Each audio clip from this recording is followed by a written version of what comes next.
Hello, in this quick Blender tutorial, I'm going to be going over quickly, well, actually not really quickly, how to make a cool array modifier animation similar to this.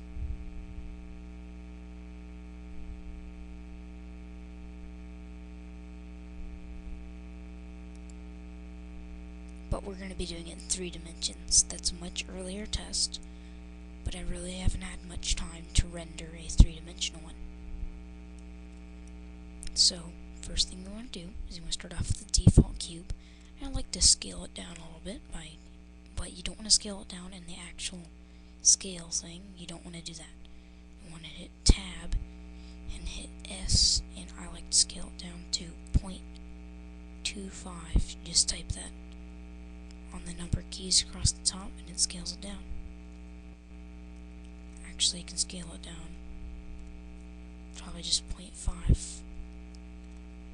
S 0.5 works. So now that you've got that, we're going to make the array modifier. So if you go to modifiers, it's a little wrench in Blender 2.5. There's a modifier called the array modifier. And whenever you pull it up, it'll automatically get longer, and you can like change this count to whatever.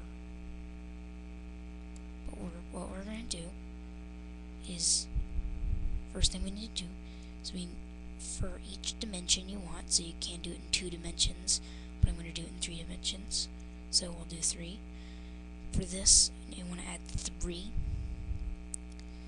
empties by hitting Shift A. And you can just name them E1,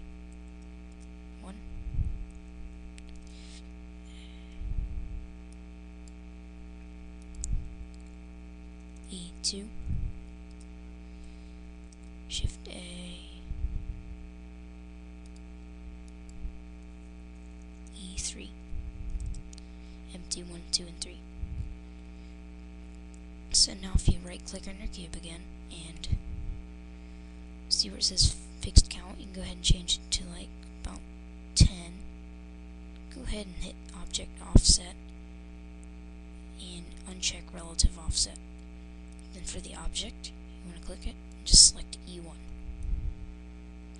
So now if you go up here and you select E1, because they're all in the same place so you can't select it in 3D view, you can now pull it out and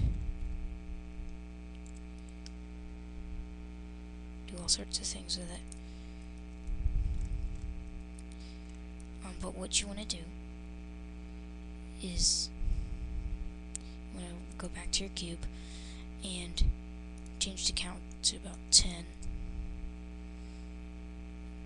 and you want to copy it twice. In the second one, you want to change the object to E2. Just type in E to search for it, and then you can do E3. And now you've got 3 different dimensions in which to do your arrays. So let's go to dimension 1, which is E1, and go ahead and extend it out this far. Go 7 to go in top view, and 5 to room to earth graphic, if you don't already know that, which if you're doing something like this you should probably know that.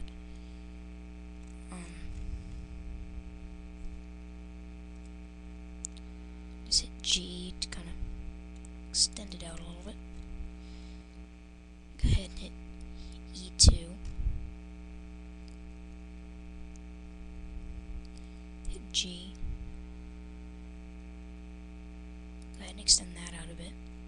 Then for E3, which is our 3rd dimension,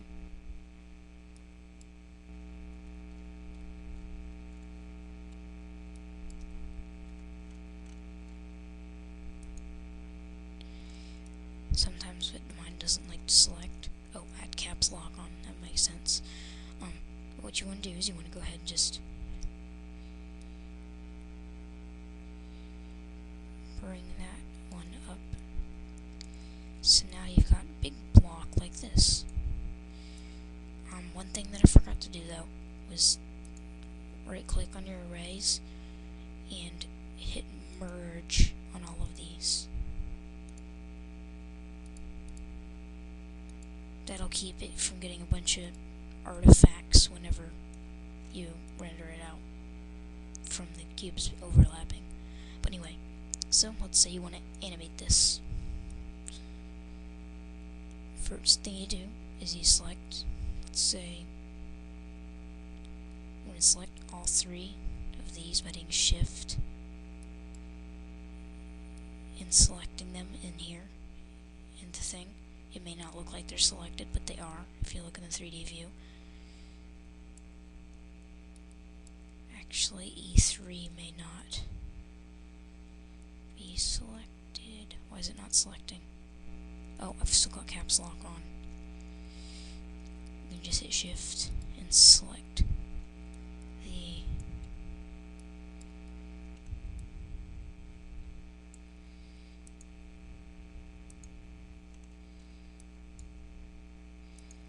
three array modifiers. You want to hit I and just go ahead and hit lock rot scale to insert a lock rot and scale keyframe. So let's say at frame 10, you can just drag it on your timeline. You want to do something cool. Let's go ahead and select. Why will number 3 not select? It's the weirdest thing. I don't know. But anyway, let's go ahead and do something cool.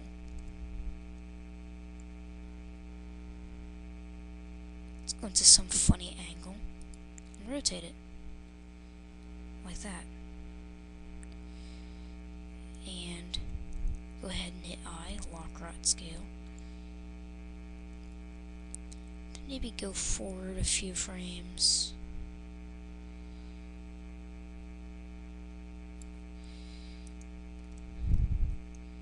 I'm gonna top view.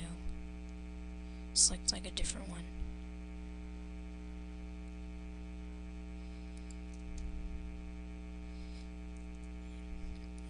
Scale.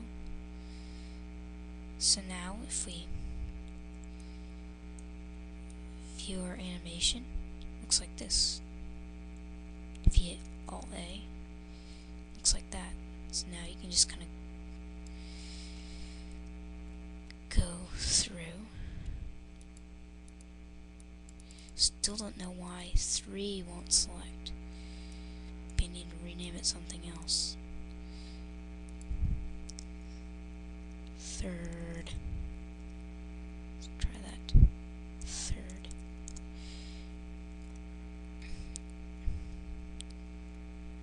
Maybe it'll work now. I don't know. Anyway, just kind of keep animating through those.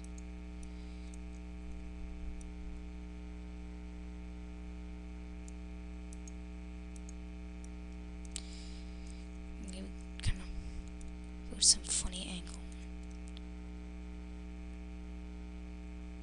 Rotate this and move it like that, and lock rot scale. So now we've got this as our animation. Let's hit Z to kind of view it in a better view.